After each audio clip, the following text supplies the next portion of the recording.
أعزائي المشاهدين، أهلا بكم معنا وحلقة جديدة وحلقة فريدة مع الأستاذة فريدة الشباشي. اتقبض على جوزي قبل ما يتم سنة جواز. المسرح موجود بس يمكن إنتاجه قل شوية. ليه كنت بتشتمي عبد الناصر في يوم من الأيام؟ أنا بالنسبة لي اتأذيت. احنا اكتشفنا ان اتسرق من المتحف 54 قطعة. تقول إيه للشباب اللي دايما تجري ورا وهم الثراء الفاحش؟ هو لما قال إن الإرادة المصرية لن تعلو هي دي اللي عليها بدأت إرادة معاك. أخرى، عرفت إن ده راجل هيرجع مصر لمكانها ومكانتها. طب هو فعلا الإخوان هم اللي اختاروه السادات؟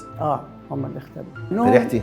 ومفيش حاجة اسمها حجاب على الرأس. هي اول مدينة ضخمة عاش فيها الفنانين اللي عملوا هذه الحضارة. الأستاذة فريدة الشباشي دخلت الإسلام عشان تهاجمه.